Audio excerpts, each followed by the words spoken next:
Bonjour à vous, explorateurs des rénovations et travaux bien faits. Se lancer dans des travaux de rénovation ou de construction peut être à la fois passionnant et tumultueux. Pour assurer cette entreprise, il est crucial d'avoir un cahier des charges. Voici pourquoi. Premièrement, clarté et précision. Un cahier de charges bien élaboré vous permet de définir avec précision vos attentes, vos besoins et contraintes. C'est la boussole qui guidera chaque étape de votre projet. Deuxièmement, base de négociation.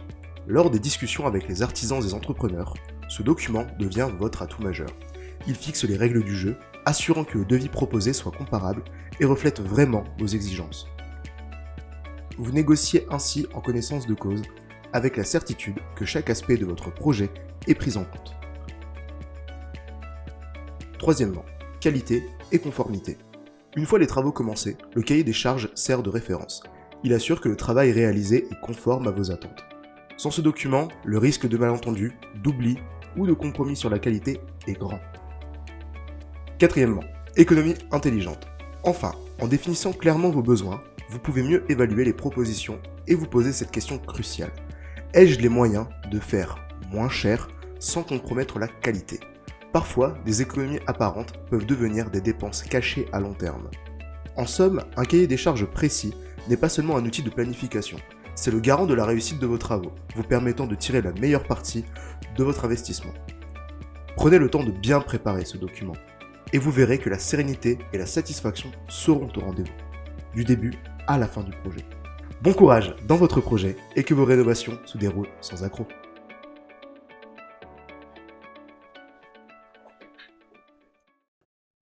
Bonjour, je vous fais une petite vidéo pour, bien comprendre, comment répondre à un appel d'offres que l'on propose, régulièrement sur les projets que nous avons à réaliser.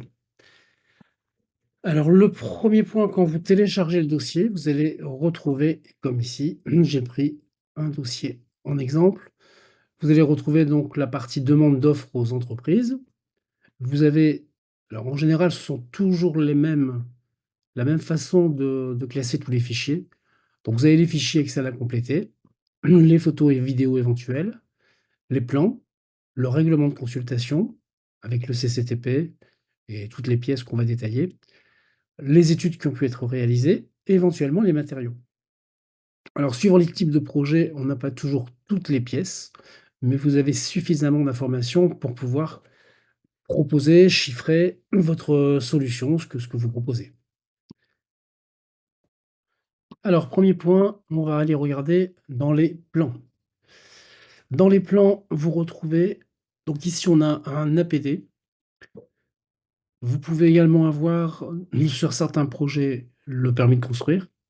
Vous pouvez avoir des plans DCE qui sont un peu plus complets bien sûr que l'APD. Vous pouvez avoir l'étude de structure. Tout dépend de l'avancement du projet. En tous les cas, comme ici, on peut très bien démarrer un chiffrage sur l'APD, donc on va l'ouvrir et on retrouve ici, donc là c'est pour une maison individuelle à Goncourt, on retrouve donc l'implantation de la maison sur le terrain. On retrouve ici le rez-de-chaussée. Alors les côtes sont suffisantes, l'épaisseur des murs est notée, même si c'est dans le descriptif que vous aurez la composition du mur. Sur l'étage, donc vous avez également toutes les indications. Ici, on a bien les tailles de Velux, vous avez bien toutes les surfaces. La surface utile, la et la surface au sol. Enfin au sol, la surface habitable et la surface utile sont les deux points les plus importants avec les rampants. On retrouve ici la coupe et les visuels de façade. Donc voilà, pour un simple APD, voilà ce que l'on peut obtenir.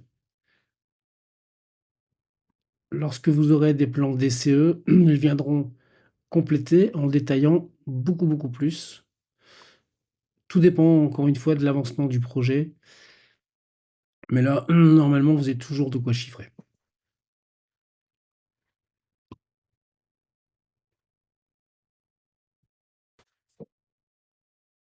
Nous allons maintenant voir le règlement de consultation. Donc on va dans ce fichier-là, on va prendre, ben, simplement le gros œuvre.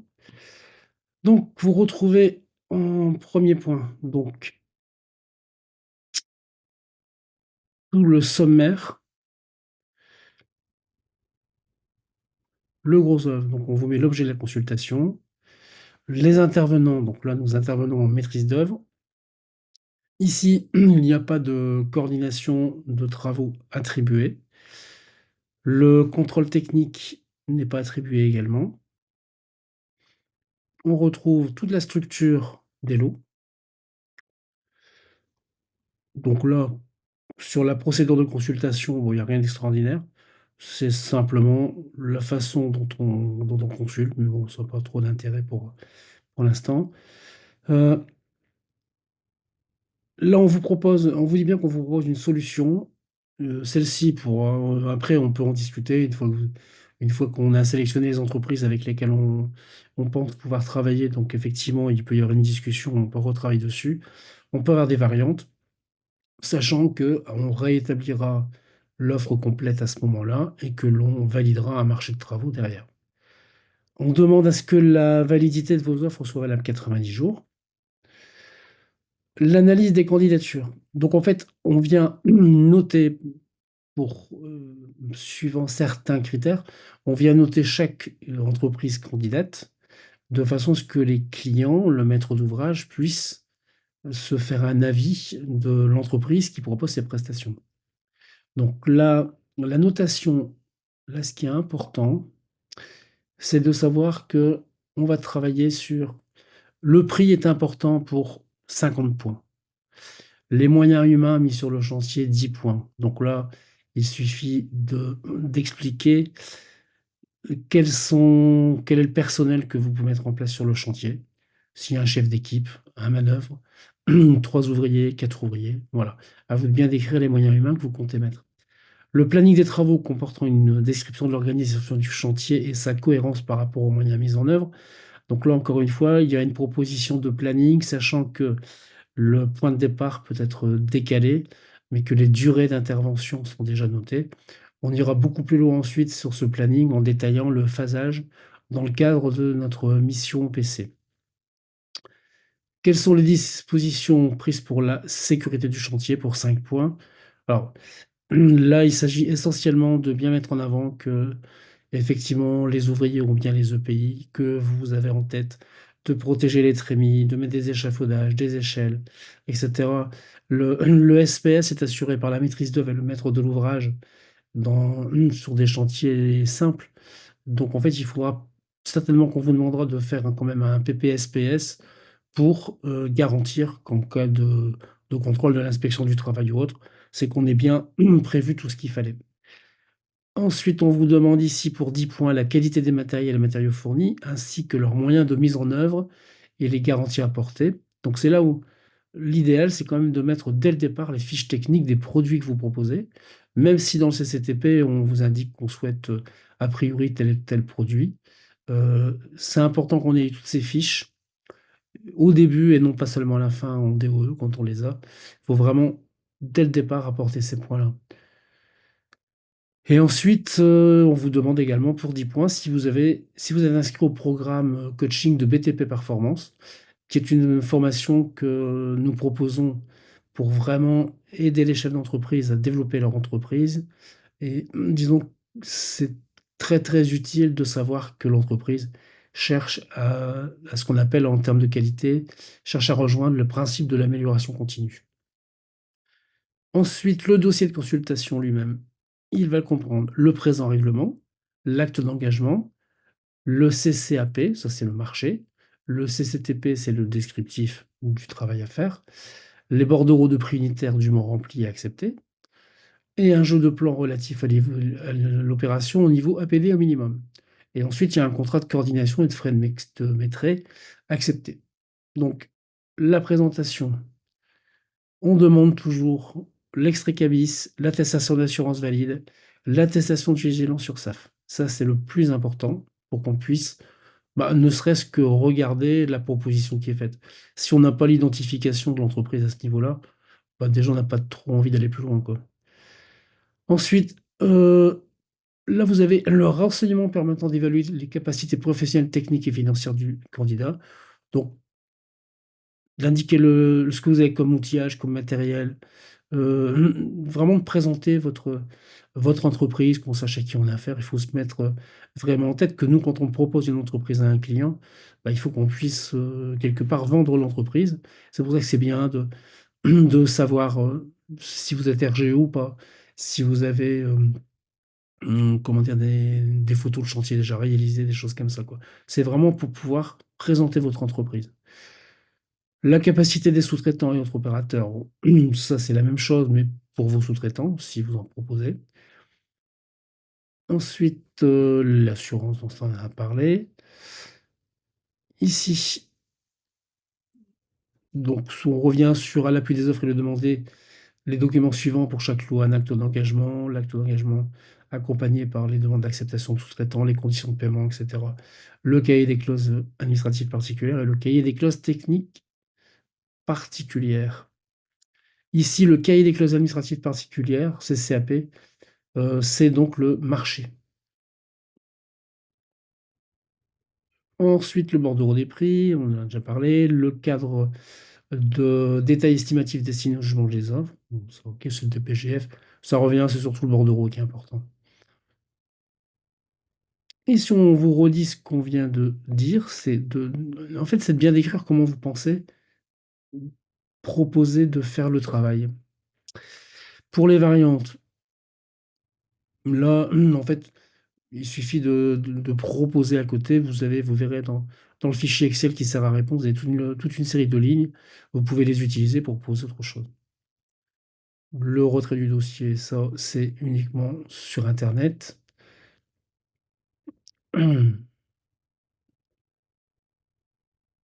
Donc là, généralement, on vous met les offres doivent parvenir à destination avant.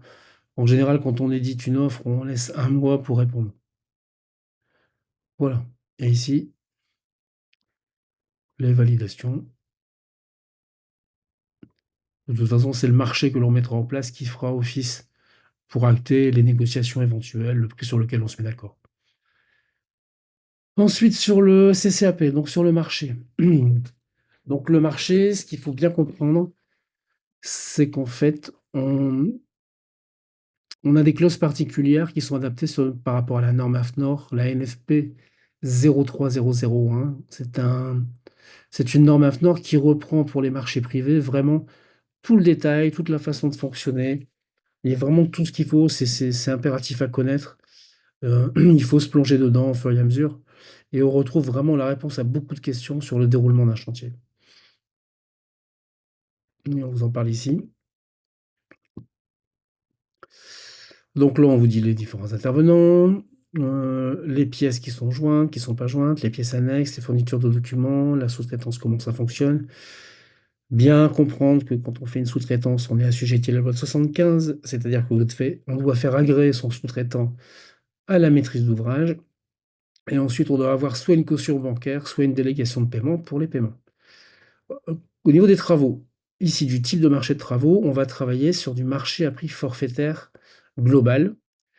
Donc ça, c'est un type de marché qui est bien spécifique, c'est-à-dire qu'en fait, une fois qu'on s'est mis d'accord sur un travail exécuté, peu importe les quantités, qui peuvent être, rencontrées sur place, hein, on peut très bien avoir, oublié 10 mètres carrés ou en avoir de trop, ça ne bouge pas, on reste sur un marché global, c'est-à-dire que on regarde le résultat qui doit être donné dans le travail et si vous avez des choses en plus qui sont demandées, ça fait toujours l'objet d'un avenant écrit entre le maître de l'ouvrage et l'entreprise.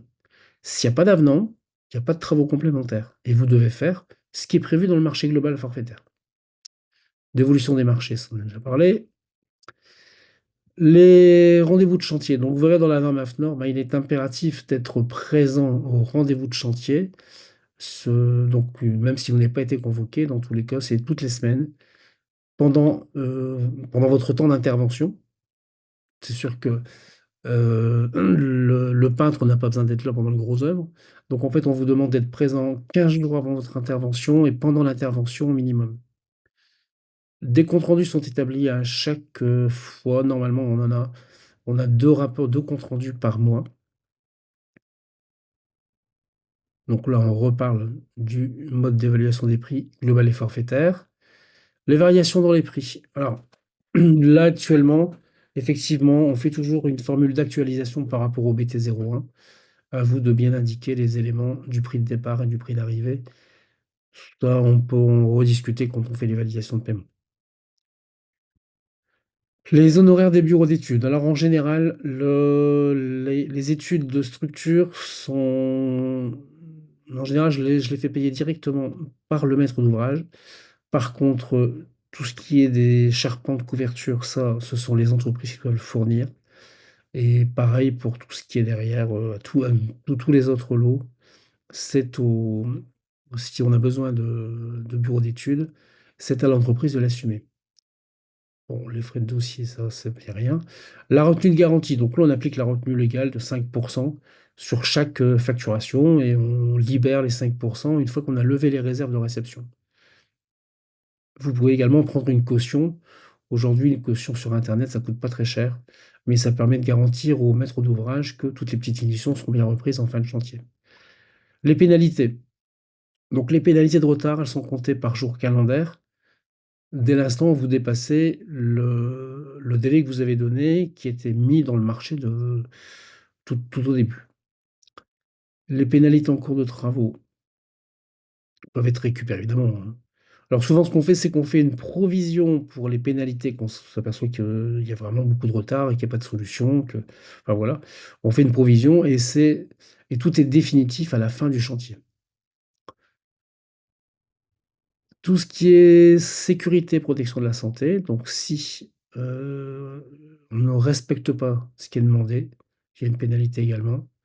L'absence à une réunion, alors ça, c'est une pénalité forfaitaire de 200 €, parce que c'est pas compliqué de s'excuser quand vraiment on a un empêchement, mais il faut vraiment que vous soyez présent quand on doit avancer sur tout ce qu'il y a à voir sur un chantier. Les retards aux réunions, bah, c'est pareil, hein, quand on dit, 9 h, c'est 9 h, c'est pas 9 h 15 ou 9 h 30. C'est une question de respect pour tout le monde. Le nettoyage du chantier, bah, normalement, on doit nettoyer son chantier tous les jours.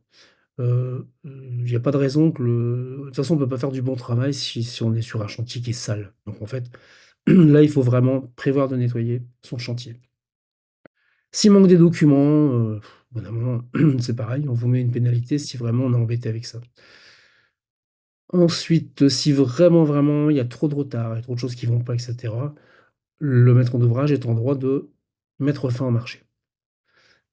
Alors, plutôt que de parler de pénalités sans arrêt, à partir du moment où l'entreprise, elle répond vraiment aux performances techniques demandées, c'est-à-dire si tout est respecté, que le boulot est bien fait, que ça correspond bien à ce qu'on a dit, eh ben, il y aura une prime de 500 € hors taxe sur le lot et une prime pour avance.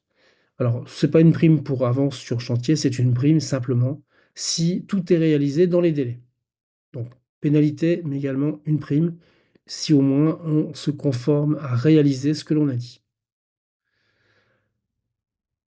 On propose un calendrier dès le départ dans chaque lot, qui est à corriger et de toute façon, préparation de chantier, on refait un calendrier, au propre avec l'accord de tout le monde. Le calendrier détaillé d'exécution, voilà, c'est celui-là qui fait en cours de préparation. Si vous avez des travaux modificatifs, systématiquement, il faudra donc un avenant. Bon, plan général de coordination sécurité, tout ce qui est du SPS, les dépenses d'intérêt commun, donc on fait pas souvent de compte prorata. Ce que l'on fait généralement, c'est surtout si on a des dépenses communes, ben, on se le note et puis on se tient un compte, entre les différentes entreprises. Ça peut être un échafaudage, ça peut être une bête, ça peut être plein de choses, mais au moins tout ça, ce soit clair et net. Les troussellements et raccords, ben là, vous avez toutes les dispositions classiques à anticiper. C'est pour ça quand on demande un plan d'exécution au niveau de la plomberie, de l'électricien ou autre, c'est vraiment pour avoir tout ce qui est nécessaire comme réservation à leur laisser en amont. Les déblais, les gravats, les emballages, tout ça, ça doit être évacué, nettoyé. Bon, chauffage du chantier, on n'a pas trop ce problème-là.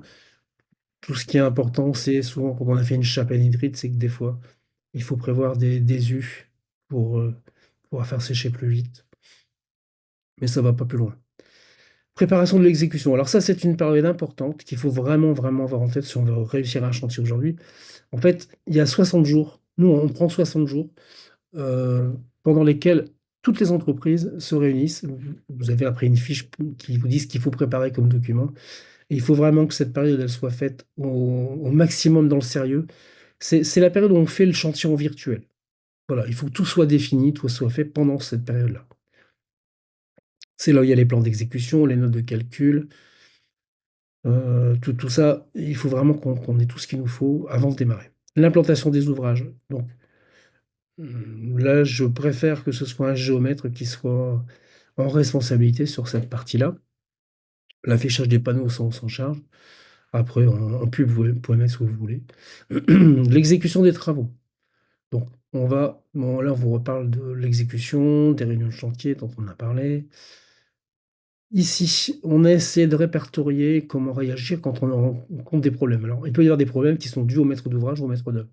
S'il manque des données, s'il y a des retards dans la production de documents, s'il y a des retards dans les décisions, s'il y a des retards dans le règlement des sommes ou de la notification du décompte définitif. Tout ça, ça ne doit pas exister et systématiquement, vous avez une façon de réagir à ces problèmes-là. On peut avoir des problèmes dus à des faits extérieurs au concontractant, donc à vous et à nous. C'est-à-dire, on peut avoir des journées d'intempéries, mais là, les journées d'intempéries, c'est pas de se lever le matin en disant: «Il pleut 3 gouttes, je vais pas travailler», c'est pas ça du tout. Quand on veut avoir des intempéries, il y a quand même tout un process à suivre et il faut quand même le signaler au maître d'ouvrage. En cas de grève, en cas où l'entrepreneur doit exécuter des travaux qui sont ordonnés par le maître de l'ouvrage pour se conformer à une décision d'une autorité extérieure.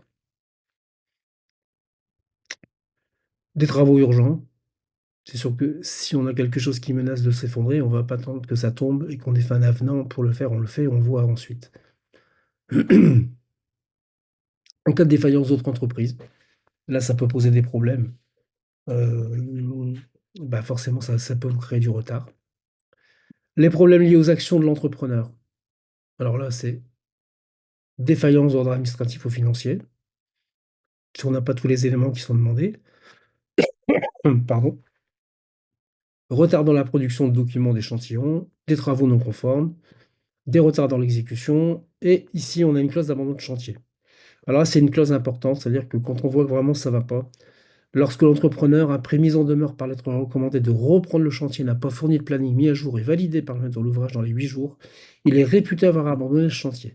Et dans ce cas-là, le maître d'ouvrage peut faire passer un huissier, faire constater. Il fait réaliser les travaux par une autre entreprise et dans les décomptes financiers, donc le coût de ces travaux est déduit de l'entreprise défaillante, qui devra donc par ailleurs faire valider auprès de ses assurances le travail exécuté par elle-même. Voilà.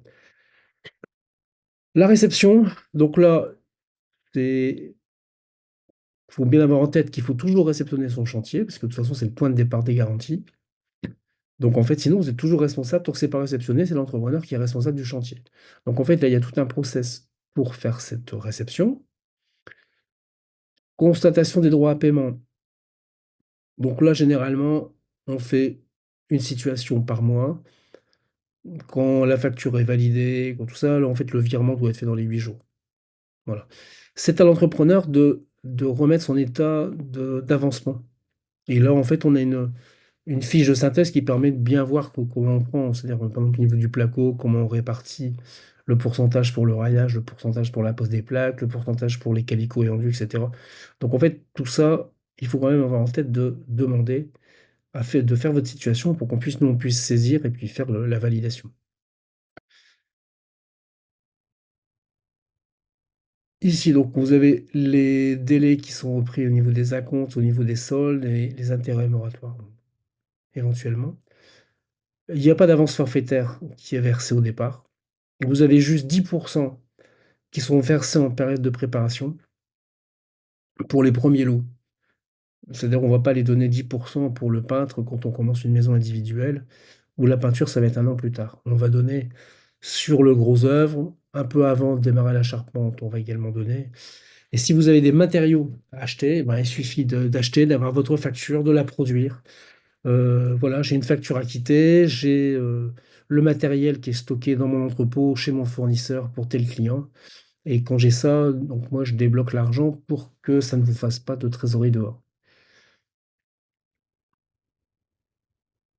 Voilà. Ici, vous avez donc toutes les clauses du CCAP, donc qui vient en complément du CCAG. Ici, on prend un lot gros œuvre, donc là, je vais passer, vous avez toutes les généralités du CCTP, toutes les références au texte officiel. Alors tout ça, c'est vrai on le lit rarement, mais c'est vrai que quand il y a un pépin, c'est là-dessus où on va aller rechercher exactement, ce qui est prévu, comment ça doit être fait et en fonction de quel DTU on travaille. Est-ce qu'on en fait, ça vient régir tout le boulot qui est fait, quoi. Donc là, je passe là-dessus pour l'instant et ici, vous allez retrouver alors les limites de prestation, ça c'est important, ça vous permet de définir qui fait quoi, quels sont les là où votre prestation s'arrête et là où les travaux sont concernés par les autres lots. Donc là, on l'a pour chaque partie. Et ici, vous avez le descriptif que vous allez retrouver après avec la fiche, les fiches Excel à remplir avec, ben, tout le travail. Donc là, on voit bien la voie d'accès. On a là, ici, pour une maison individuelle, donc on fait une voie d'accès. On voit en tout venant, l'implantation par géomètre, les terrassements, dressement, nivellement, les fouilles en rigole, les canalisations PVC. Voilà, tout le descriptif du travail qu'on va devoir retrouver après dans les bordereaux de prix. Là, c'est vraiment spécifique à l'ouvrage. Ce ne sont plus des généralités. Ensuite, le dernier point, l'acte d'engagement privé. Bah, ça, c'est ce de toute façon, il y aura un contrat, donc ça peut être pré-rempli. Ça nous permet d'avoir toutes les coordonnées. Ça vient en complément du CCAP que vous avez vu plus haut. Donc ça, pour chaque lot, bah, on a les montants, le hors taxes, TVA et TTC. Mmh. Concernant les frais de maîtrise, donc en fait, c'est un contrat entre vous, entreprise, et nous, maîtres d'œuvre, où en fait, on vous demande de bien comprendre que c'est nous qui assurons la direction et la coordination des travaux et nous pouvons faire donc tous les métraits. De toute façon, c'est ce qu'on fait de plus en plus, donc on fournit les métraits. Par contre, une fois qu'on vous les a fournis, vous avez 10 jours pour, les vérifier et au bout de 10 jours, c'est vous qui en êtes responsable et là-dessus, donc en fait, il y a une rétrocession de 4 hors taxe du montant du marché pour tout ce travail que nous effectuons et voici le planning qui est là. Donc généralement, ce que l'on fait, c'est que toute la partie, vous voyez, toute la partie du second œuvre, comme ça, ce stade-là, c'est pas encore détaillé. En fait, on reprend. Là, j'ai pris 120 jours pour les plâtreries, les murs intérieurs, l'électricité, la plomberie, pompe à chaleur et les sols. Et comme là, on a prévu une marge d'erreur pour l'ensemble du chantier et une réception ici, au 5 décembre 2025. Donc voilà comment se présente la partie qui est demandée. Là, vous avez une déclaration sur l'honneur, comme quoi vous êtes pour liquidation, et cetera. Voilà ce qui correspond tout le règlement de la consultation que l'on vous demande de bien comprendre, de bien suivre, afin de répondre dans les meilleures formes. Merci. Alors la suite de l'appel d'offres. Donc vous retrouvez votre fichier de départ. Nous avons déjà vu les plans, le règlement de consultation. Dans les études, donc ici dans ce dossier-là, il n'y en a pas encore. Vous avez généralement l'étude thermique, vous pouvez également avoir l'étude de sol et des compléments, comme là on a une maison passive où il y a un règlement spécifique sur le passif. Les matériaux, là des fois on met les matériaux que l'on souhaite, les fiches techniques, les choses comme ça. C'est pas toujours le cas, mais c'est fréquent. Les photos et vidéos, bah, ça c'est surtout en matière de rénovation. En général, je fais des vidéos par étage d'une maison que l'on doit rénover. C'est des fois plus facile que d'organiser des visites et vous avez tout un ensemble de photos. Bien évidemment, la visite n'est pas interdite. Si vous avez absolument besoin d'une visite, on la fera. Mais vous avez de quoi chiffrer dès le départ. Et ce que l'on va regarder ici maintenant, c'est surtout alors là, c'est la base, il faut bien comprendre, c'est les fichiers Excel à compléter. Donc ici, On va reprendre celle du gros œuvre. Ce qu'il faut comprendre, c'est que pour nous comparer les offres, il faut absolument qu'on ait des entreprises qui répondent sur la même base. Donc si vous faites votre devis sur votre logiciel habituel et que vous ne faites pas de sortie, déjà pas de sortie Excel, c'est bon, c'est très compliqué de comparer et de suivant votre façon de chiffrer, ça peut être différent. Donc, franchement, si vraiment vous arrivez à remplir, à compléter ce fichier, c'est vraiment beaucoup plus, facile pour nous de travailler derrière. Alors je reprends ici, on va ouvrir à ce niveau-là. Donc, voilà comment ça se passe. Donc vous avez dans le fichier Excel, vous avez donc on va mettre ça là, la page de garde en haut, voilà, page de garde, les coordonnées de l'entreprise. Bah, là, il y a rien de compliqué. Les prestations complémentaires, si vous avez des choses différentes de ce qu'on a demandé, à proposer, ils peuvent venir ici. Et surtout, donc, le plus important, c'est donc ici. Je vais essayer de le réduire. Voilà. Ici, vous avez une quantité que nous on indique, mais que je demande de recalculer puisque ça fait partie du métrique que nous on a fait. Et quand vous avez des quantités 1 partout, c'est on n'a pas encore fait le métrait et dans ce cas-là, ça vous le calculer. Voilà. Et ici, vous avez votre prix unitaire. Donc voilà, il suffit de mettre vos prix. Et quand vous avez mis vos prix sur cette partie-là, vous nous l'envoyez, donc vous envoyez votre fichier Excel et systématiquement, nous, on le réimporte dans un logiciel qui fait le comparatif entre toutes les offres que l'on reçoit. Voilà, donc en général, on essaie d'avoir au minimum 3-4 offres par lot de façon à ce que le client puisse choisir. À notre niveau, nous, on ne peut pas, se permettre d'imposer l'entreprise. C'est absolument le client qui doit choisir l'entreprise qu'il souhaite sélectionner. Donc c'est à vous de vraiment de faire des propositions qui soient les plus convaincantes possibles. Et je vous l'ai dit, c'est pas le on l'a vu dans le règlement d'appel d'offres, c'est pas le prix qui fait forcément le choix d'une entreprise. De toute façon, l'entreprise la moins chère, c'est rarement la bonne. Donc voilà, ici, c'est très simple. Je pense que ça vous prend moins de temps que de faire un devis classique et c'est ce qui va nous permettre de savoir ce que vous proposez et de comparer. Quand vous avez répondu au lot qui vous intéresse, vous nous envoyez sur l'adresse mail toute votre proposition et nous, on fait la synthèse que l'on présente au client dans le délai qui est imparti. Voilà, à très bientôt, merci.